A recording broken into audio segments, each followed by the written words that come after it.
Hello guys, welcome to my channel accounts department. आज हम लोग इस वीडियो में स्टार्ट करने वाले हैं इंसॉल्वेंसी अकाउंट के क्वेश्चन नंबर 2 को।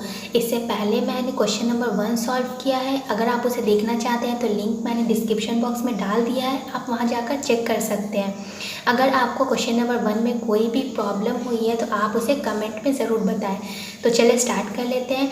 क्वेश्चन नंबर 2 में हम लोगों को सबसे पहले स्टेटमेंट ऑफ अफेयर्स बनाना है। स्टेटमेंट ऑफ अफेयर्स में हमारा ये फॉर्मेट होता है। पहले लाइबिलिटीज़ होता है, देन एक्सपेक्टेड टू रैंक है, देन एसेट्स होता है and then estimated to produce है। तो सबसे पहले हम लोग लाइबिलिटी, हम लोगों को पता है कि स्टेटमेंट ऑफ अफेयर्स में हमारा 8 लिस्ट होता है क्रेडिटर्स का। तो हम लोग सबसे पहले लिख लेंगे लिस्ट ए हमारा अनसिक्योर्ड क्रेडिटर्स होता है। मैंने ये ए में सारा एक्सप्लेन कर दिया है, आप वहाँ जाकर उसे चेक कर सकते हैं। ए देन हमारा होता है लिस्ट बी, देन हम लोग लेते हैं लिस्ट सी, देन हमारा लाइबिलिटी साइड का लास्ट एक लिस्ट होता है लिस्ट डी,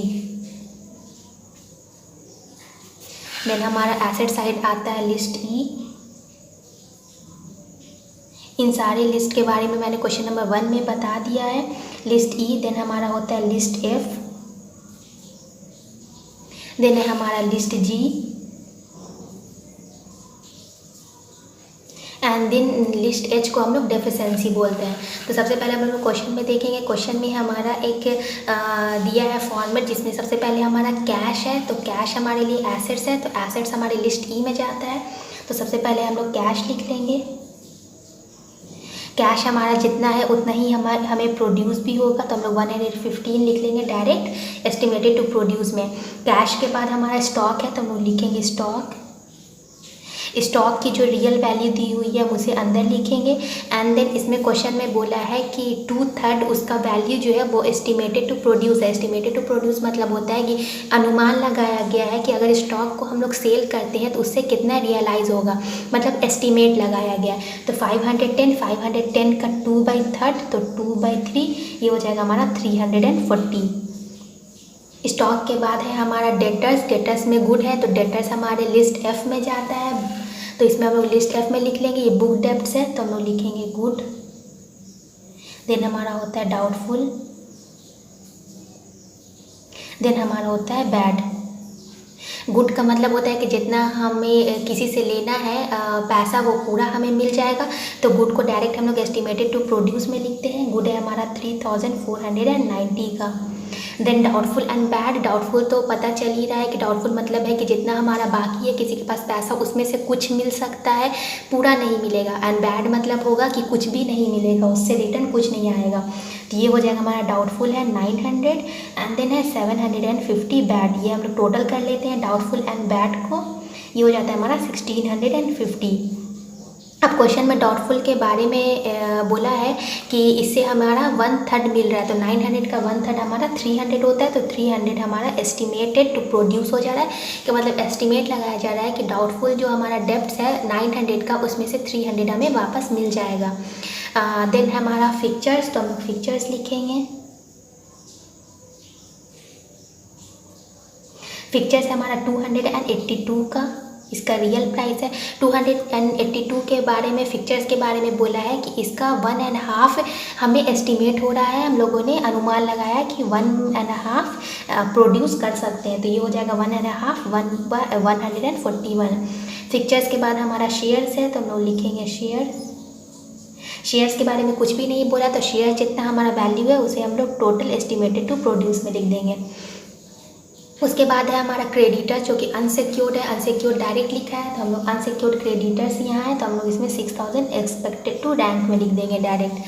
लाइबिलिटी साइड में सिर्फ हमारा लिस्ट ए एंड लिस्ट सी ही हम लोग एक्सपेक्टेड टू रैंक में लिखते हैं उसकी वैल्यू, और फिर list B and list D की वैल्यू को हम लोग अंदर ही लिखते हैं। देन है हमारा, इसमें बोला है लिस्ट बी होता है हमारा फुल्ली सिक्योर्ड क्रेडिटर्स।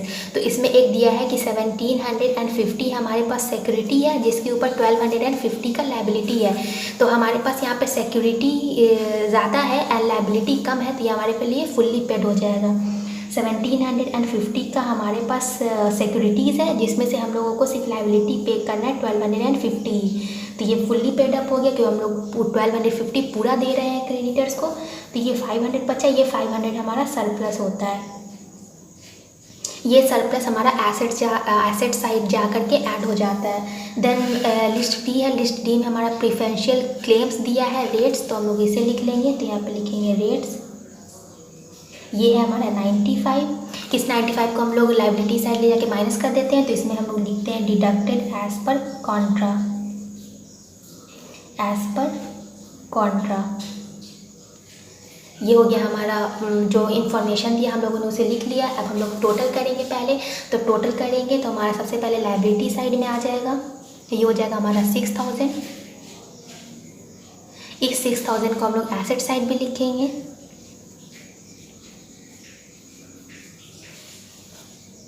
अब हम लोग इन सारे जितनी वैल्यू हम लोगों ने एसेट साइड लिखी है उसे ऐड कर देंगे। इसमें प्लस हम लोग सरप्लस को भी ऐड कर देंगे। तो लिखेंगे सरप्लस।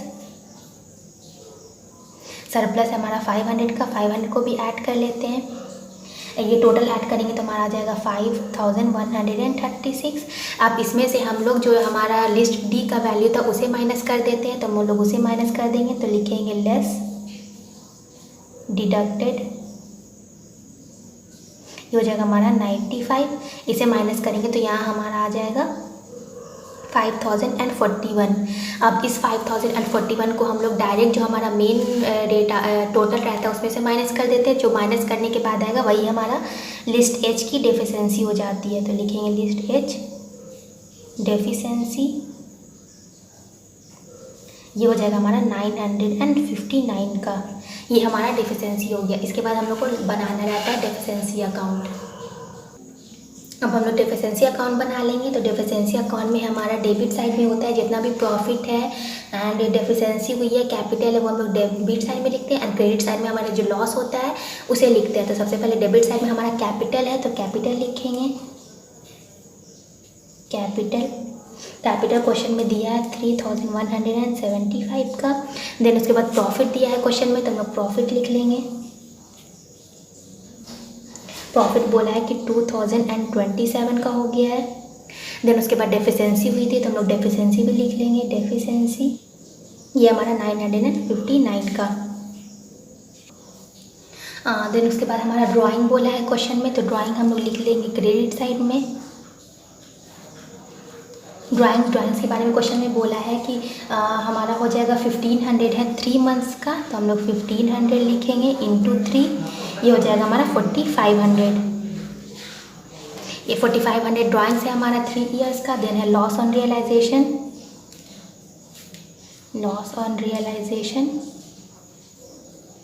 लॉस ऑन रियलाइजेशन का मतलब कि एसेट को सेल करने पर जो हमारा लॉस आया है उसे भी हम लोग इसमें नोट करते हैं। तो सबसे पहले हम लोगों ने स्टॉक को सेल किया था, स्टॉक को सेल किए थे तो हमारा लॉस आता है 170 का। ये डिफरेंस है हमारा जो रियल प्राइस था स्टॉक का एंड जितना हम लोगों ने एस्टिमेट लगाया था उन दोनों को माइनस कर लेंगे तो 170 का हमारा लॉस आ जाएगा। देन हमारा फिक्चर्स हमारा 141 का। तो ये हो जाएगा हमारा 311। देन है हमारा डाउटफुल डेब्ट्स में भी हमारा हुआ था। लिखेंगे डाउटफुल डेब्ट्स। इससे हमारा लॉस हुआ था 1350 का। ये होता है हमारा डाउटफुल में से हमारा था 900 जिसमें से हम लोगों ने सिर्फ एस्टिमेट लगाया कि 300 ही मिलेगा तो मतलब कि 600 का हमें लॉस हो गया। एंड देन बैड था, ये था हमारा 750 का। तो ये टोटल हो जाता है हमारा 1350 का हमें लॉस हो गया। देन अब हम लोग दोनों से टोटल कर लेंगे, देखेंगे कि डेफिशिएंसी अकाउंट हमारा इक्वल है या नहीं। ये हो जाएगा हमारा 6161 एंड देन क्रेडिट साइड भी 6161। ये हो गया हमारे क्वेश्चन नंबर 2 का सॉल्यूशन।